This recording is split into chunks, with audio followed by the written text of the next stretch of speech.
Hello बच्चों, कैसे हैं आप। मैं फिर से आपके लिए वीडियो लेकर आई हूँ और आज हम राष्ट्रवाद के अंतर्गत कुछ साझी जो पहचान है उनके बारे में जानेंगे। हमने जाना है कि राष्ट्र क्या है। राष्ट्र केवल एक भावना है ना। कोई ऐसा नहीं है कि जिसे हम छू कर देख कर। एक राष्ट्रवाद क्या है, एक भावना है राष्ट्रवाद, है ना। राष्ट्र तो फिर भी बहुत सारी चीज़ों से हम प्रतीक के रूप में बता सकते हैं कि ये राष्ट्र है ना। लेकिन जो राष्ट्रवाद की फीलिंग है वो कुछ प्रतीक चिन्हों के द्वारा ही प्रदर्शित की जा सकती है। वो भावना के रूप में हम उसे देख सकते हैं। तो आज हम जानेंगे कि किसी राष्ट्र के लिए क्या क्या होना जरूरी है। तो एक राष्ट्र होने के लिए कई साझी चीजें होती हैं। वो साझी चीजें हैं, सबसे पहला है साझे विश्वास।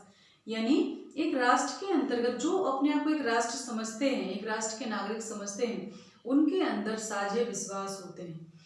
राष्ट्र कोई ऐसी चीज नहीं है कि हम कोई नदी है, पर्वत है ना, पहाड़ है जिनको हम स्पर्श करके छूकर समझ सकें, है ना। ऐसा नहीं है। ये तो क्या होता है, अदृश्य है और एक भावना है, कहें कि एक भावना है। तो यह समूह के लिए साझी दृष्टि या साझी पहचान है। यानी बहुत से लोग हैं, समूह हैं जो अपने आप को राष्ट्र मानते हैं, तो उनके लिए एक साझी दृष्टि है। यानी वो एक ही दृष्टिकोण से देखते हैं और अपने आप को एक राष्ट्र के रूप में महसूस करते हैं, है ना। तो साझी पहचान है। इस मायने में राष्ट्र की तुलना एक टीम से की जा सकती है। यानी एक समूह है, एक टीम है जो टीम वर्क करता है। अगर वो टीम की भावना लोग अपने अंदर महसूस नहीं करते तो प्रत्येक खिलाड़ी जो है अलग व्यक्तिगत रूप से खेलेगा, है ना। इसी प्रकार से अगर कोई ऐसी भावना इनके अंदर नहीं है तो राष्ट्र ना होकर लोग अपने अलग अलग व्यक्तित्व हो जाएंगे, है ना। तो राष्ट्र की पहचान के लिए एक साझे विश्वास होते हैं। उनकी साझे विश्वास है कि भाई नहीं, हम एक राष्ट्र हैं तो हमारी एक साझी दृष्टि है, हम ऐसा सोचते हैं, एक जैसा दृष्टिकोण, एक टीम की भावना के हम सब एक हैं, है ना। ये चीजें होना, साझे विश्वास होना बहुत आवश्यक है। दूसरा है इतिहास। जो इतिहास है वो भी लोगों को अपने अंदर बांध के या जोड़ के रखता है। तो जो लोग अपने को एक राष्ट्र मानते हैं उनके अंदर एक साझी ऐतिहासिक भावना होती है। यानी लोगों के अंदर एक भावना होती है कि हम भले ही अलग अलग हैं पर हमारी एक साझी विरासत है। जैसे कि आपको एक उदाहरण दूंगी। 1857 का जो आंदोलन था, स्वतंत्रता आंदोलन, हालांकि मुगल लोग भारतीय नहीं थे, भारत भूमि पर स्थायी रूप से नहीं थे, बाहर से ही आए थे, लेकिन वो वर्षों से आकर वहां रह रहे थे, कई सैकड़ों वर्ष हो गए थे। तो लोगों ने उनको आत्मसात कर लिया था, फिर वो वहीं आकर शासन कर रहे थे, वहीं रच बस गए थे। तो जब केंद्रीय नेतृत्व की बात आई और कोई एक केंद्रीय नेता नहीं था स्वतंत्रता आंदोलन में, तो जो आंदोलनकारी थे उन्होंने जो मुगल बादशाह थे बहादुर शाह को अपना नेता घोषित कर दिया। क्योंकि लोगों को ये था कि ये हमारे नेतृत्व, अंग्रेजों से पहले ये हमारे देश के नेता थे या देश का जो नेतृत्व कर रहे थे, प्रतिनिधि थे। तो एक साझी भावना है उस उन्हीं को लेकर, जबकि बहादुर साहब को उस समय स्वयं नहीं पता था कि क्या हो रहा है, और लोग झंडे लेकर आ गए, मेरठ से चल पड़े सैनिक लोग, है ना, उनको अपना नेता बना दिया। फिर वो भी मैदान में कूदे, है ना। वो अलग चीज है, क्या हुआ क्या नहीं हुआ, लेकिन लोगों की भावनाएं होती हैं अपने इतिहास के प्रति, है ना। एक साझी विरासत के, भाई जैसे हम कहते हैं कि हमारे हमारे महाराणा प्रताप थे, हमारे शिवाजी थे, हमारी लक्ष्मीबाई। तो कोई एक क्षेत्र का व्यक्ति नहीं कहता, पूरे भारतवर्ष के जो लोग हैं, जो बच्चे हैं या जो आने वाली पीढ़ियां हैं, ये वर्तमान पीढ़ी है या जो गुजरने वाली पीढ़ियां हैं जो वृद्धावस्था में, वो ऐसे संस्मरणों में याद करते हैं और रोमांच से भर जाते हैं कि हमारे देश में ऐसे वीर योद्धा हुए हैं, है ना। तो एक साझी ऐतिहासिक भावना होती है उनके अंदर कि हम एक समृद्ध इतिहास हमारा रहा है, साझा इतिहास रहा है और हमारे भी एक अच्छी पहचान रही है ना, कि भारत सोने की चिड़िया था, है ना, और भारत विश्व गुरु था।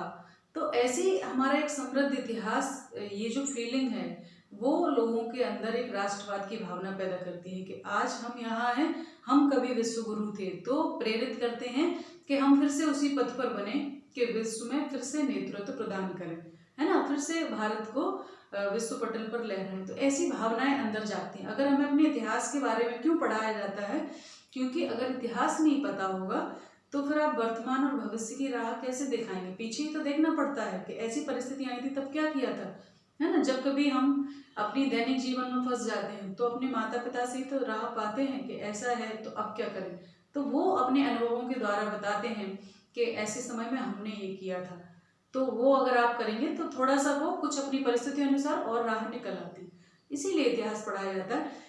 तो लोगों के पास एक साझा ऐतिहासिक भावना होती है। डिस्कवरी ऑफ इंडिया में जवाहरलाल नेहरू ने लिखा है कि हम भाषाओं में विविधता लिए थे, संस्कृति विविध थी, बोलियां विविध थी, पहनावा विविध था, धर्म में भी विविध थे, लेकिन फिर भी हम एक साझी ऐतिहासिक विरासत से जुड़े हुए थे, है ना, जो हमारा मार्ग प्रशस्त कर रही थी। तो इस प्रकार से साझी भावना जो है, इतिहास की भावना है, वो प्रेरित करती है लोगों को। तीसरा जो हमारा इम्पोर्टेंट पहलू है वो है भू क्षेत्र। तो बहुत से राष्ट्रों की पहचान एक खास भौगोलिक क्षेत्र से जुड़ी होती है। जब भी हम कहते हैं कि हम किस राष्ट्र से हैं, तो हम अपनी मिट्टी को बहुत नमन करते हैं, बहुत श्रद्धा से देखते हैं। कहते हैं मातृभूमि, कोई पवित्र भूमि, कोई स्वर्ग भूमि, है ना, कोई पितृभूमि, अलग अलग शब्द इसके लिए यूज करते हैं। और उसके लिए कहते हैं ना, जिस देश जाति में जन्म लिया, बलिदान है उसी पर हो जाए, ऐसी भावनाएं लोगों के अंदर। तो हमारे सैनिक शहीद हो जाते हैं उस मिट्टी के लिए, है ना। तो वो जो मिट्टी, वो जो भौगोलिक क्षेत्र है, वो हमारे अंदर उसके अंदर भी कहते हैं हमारी सीमाएं ये हैं, कोई लेके तो दिखाओ। अभी भले ही निर्जन क्षेत्र है, सियाचिन हो, अक्साई चिन हो, ये ऐसे निर्जन भूखंड हैं जहाँ कुछ पैदावार नहीं होती, कुछ भी नहीं है, फिर भी हमारे सैनिक कई -डिग्री टेम्परेचर में वहाँ खड़े हैं उसकी रक्षा के लिए, क्योंकि वो हमारी मातृभूमि है, हमारा सम्मान है, हम किसी और को उस पर पैर नहीं रखने दे सकते। तो ये भावनाएं राष्ट्र या राष्ट्रवाद को बढ़ावा देती है ना। ऐसी भावनाएं जो है एक भौगोलिक क्षेत्र से लोग जुड़ा हुआ पाते हैं। हम भले ही किसी भी राज्य के हों, साउथ के हों, नॉर्थ के हों, नॉर्थ ईस्ट के हों, है ना, कहीं भी मिडिल ईस्ट के हों, लेकिन जब भी हम बाहर कहीं होते हैं तो हम कहते हैं अरे आप इंडिया से हैं, है ना। एक साझी भावना, एक भौगोलिक क्षेत्र जिसके हम हो। तो भारत जो है किसके लिए जाना जाता है? अपनी नदियों, पहाड़, जो भारतीय उपमहाद्वीप है उसकी पहचान उसकी नदियों से, उसके पर्वतों से, उसके पहाड़ों से है ना। तो उस भौगोलिक क्षेत्र से भारत भूमि की पहचान है। इसी प्रकार से कुछ फिलिस्तीनी लोग जो हैं वो भले ही निर्वासित कर दिए गए हों, अलग अलग रह रहे हों, लेकिन वो कहते हैं कि जो हमारी ग्रह भूमि है फिलिस्तीन, वो हमारे लिए स्वर्ग है। तो ये भावनाएं हैं। और उस क्षेत्र को पाने के लिए लोग, जैसे तिब्बती लोग हैं, बाहर रहकर भी जो है अपने संघर्ष कर रहे हैं अपनी स्वायत्ता के लिए, अपनी भूमि के लिए, अपनी भूमि को वापस पाने के लिए कि ये हमारी भूमि थी। जैसे कि हमारे कश्मीर का जो पाक अधिकृत क्षेत्र है जो चला गया था उस समय, उसको पाने के लिए हमारे कहीं ना कहीं हमारा आधा हिस्सा वहाँ चला गया। तो एक दर्द, एक कसक हमारे अंदर होती है कि हमारा क्षेत्र था, हमारी मिट्टी थी, हमारी मातृभूमि है, ये लोग कैसे उस पर कब्जा किए। तो उसको पाने के लिए भी संघर्ष होते हैं और ऐसे भी राष्ट्रवाद की भावना प्रबल होती है। तो ये कुछ चीजें हैं, और भी बहुत सारे प्रतीक चिन्ह हैं। तो भू क्षेत्र के भी, भौगोलिक क्षेत्र से भी राष्ट्रवाद की भावनाएं जो है जुड़ी होती हैं।